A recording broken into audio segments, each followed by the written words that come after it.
तो आइए हमारे साथ फिलहाल इस समय खास मेहमान हैं प्रोफेसर राकेश वर्मा, अपर महानिदेशक स्वास्थ्य मंत्रालय हमारे साथ हैं। बहुत बहुत धन्यवाद राकेश जी अपना समय हमें देने के लिए। सर, अभी एक विस्तृत हमने प्रेस कॉन्फ्रेंस देखी और जिस तरह से भारत मुकाबला कर रहा है इस महामारी से, विश्व भर के साथ तुलना भी की गई और जो हमारे जिस तरह से कदम उठाए जा रहे हैं वो हम सबके सामने रखे हैं। बहुत सराहनीय है वो कदम, लेकिन जाहिर तौर पर जो जनता है उत्सुक है, सवाल बने हुए हैं। अगर हम अंक तालिका में देखें जो संक्रमित जो राज्य हुए हैं, पहले नंबर पर उसमें आ रहा है महाराष्ट्र, अब दूसरे नंबर पर गुजरात हो गया और तीसरे नंबर पर दिल्ली बना हुआ है और तमाम और राज्य हैं। तमाम राज्यों में हालत चिंताजनक होगी आंकड़े, लेकिन जो आप लोगों ने बताया कि स्ट्रैटेजी लगातार इवॉल्व कर रही है। क्या हुआ कि दिल्ली तीसरे नंबर पर आ गया और गुजरात दूसरे नंबर पर आया है?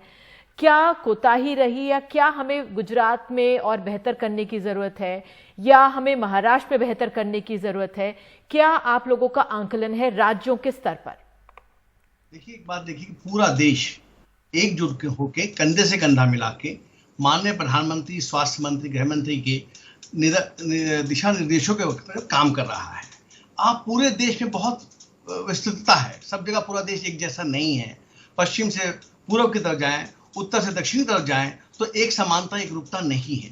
जिन प्रदेशों के आपने जिक्र किया है उन तीनों प्रदेशों में अगर आप गौर करें, महाराष्ट्र और दिल्ली में जो डेंसिटी है पर स्क्वायर किलोमीटर वो बहुत ज्यादा थी और इसमें जो सबसे बड़ा इलाज था वो क्या था? बचाव, दूरी, सोशल डिस्टेंसिंग। इसमें एक संक्रमित व्यक्ति से दूसरे संक्रमित को बचना है कि दूसरे को संक्रमण ना हो जाए। तो जहां जहां डेंसिटी ज्यादा थी, जहां एक ही हॉल में, एक ही मकान के अंदर, एक ही इमारत के अंदर या एक ही क्लस्टर में बहुत ज्यादा लोग रह रहे थे, वहां पे दूरी बनाना उनके लिए संभव नहीं था, एक दूसरे को अवॉइड करना संभव नहीं था या वो करना नहीं चाहते थे। सरकार बहुत जेंटली, बहुत पोलाइटली, क्रमबद्ध तरीके से रोज दिशा निर्देश भी कर रही है, प्रार्थना भी कर रही है, रिक्वेस्ट भी कर रही है और कह रही है कि ये सोशल डिस्टेंसिंग जो है उसे आप लोग बनाए रखिए।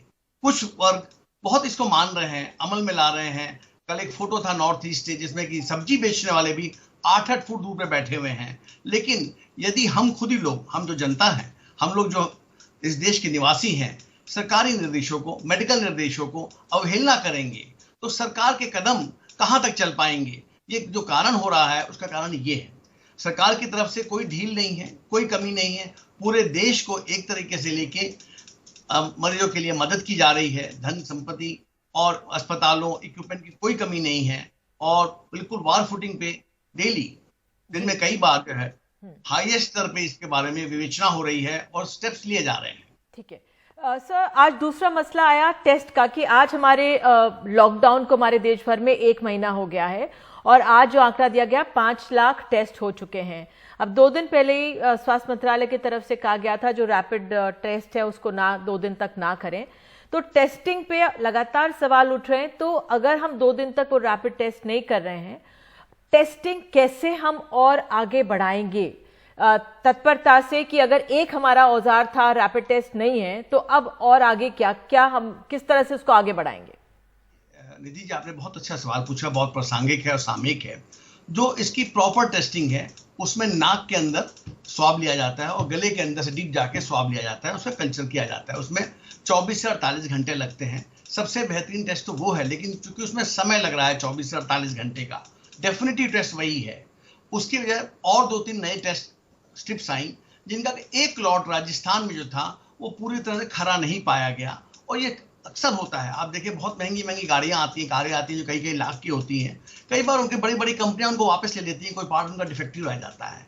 ये पर्टिकुलर लॉट जो आया, कहाँ से आया, कैसे आया, इसमें डॉक्टर का, चिकित्सक का कोई वो नहीं है। सरकार ने भी पैसे खर्च करके उसे मंगाया है और कोई लॉट अगर खराब निकल गया है तो उसकी पे हमको दुखी नहीं होना है, कि बाकी टेस्ट जब खराब हो जाएंगे। बाकी टेस्टों के लिए आईसीएमआर टेस्ट कर रहा है और मुझे उम्मीद है कि कल तक जो है, परसों तक जो है, नए टेस्ट मार्केट में और डिफरेंट सेंटर्स के पास उपलब्ध होंगे और अधिक गति से ये टेस्ट किए जा सकेंगे। ठीक है सर, कुछ दिन पहले तक हमारे यहाँ संक्रमितों की जो संख्या थी वो 100 के दर से बढ़ रही थी अगर देश भर में बात करें, लेकिन अब जैसे 1000 के ऊपर 1500 कह सकते हैं औसत।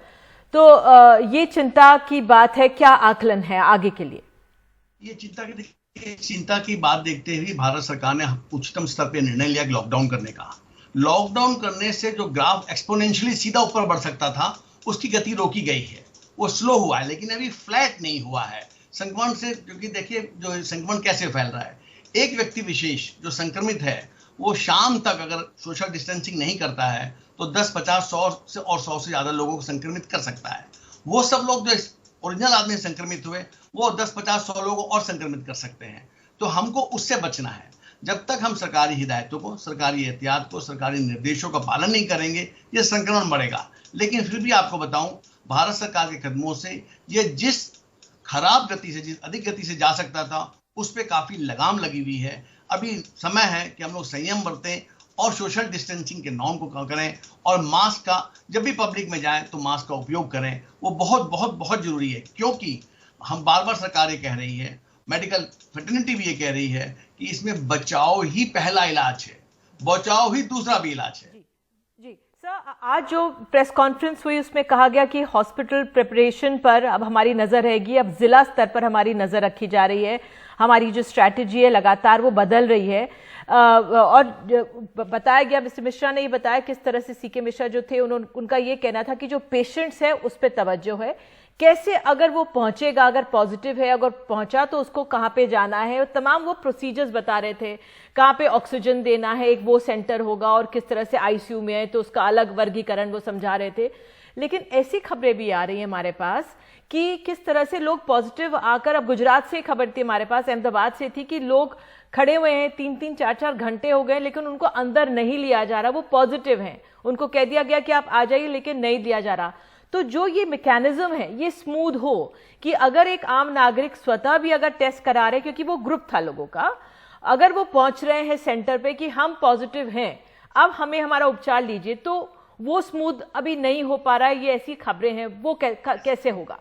स्ट्रे खबरों पर मत जाइए। ये देश बहुत विशाल है, 130 करोड़ का देश है, इसमें बहुत से राज्य हैं, और ये सरकार, जो भारत सरकार के अलावा राज्य सरकारों का भी रोल है।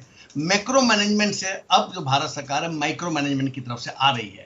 पहले पूरे प्रदेशों को देखा जा रहा था, फिर कमिश्नरी स्टेट पे देखा जा रहा था, जिलों के बाद अब जाके छोटी छोटी जगहों पे भी भारत सरकार सीधी अपनी निगाह रख रही है। और मैं आपको उम्मीद दिलाना चाहता हूं कि ये स्थिति और बेहतर से बेहतर होगी जैसे जैसे दिन जाएंगे। आखिरी सवाल आपसे यही है कि आज रायबरेली से तस्वीरें आई, डॉक्टर्स ने अपना वीडियो जारी किया, उनका ये कहना था बहुत खराब खाना, रात भर लाइट नहीं है, वो लोग कोरोना पेशेंट्स का ध्यान रख रहे हैं।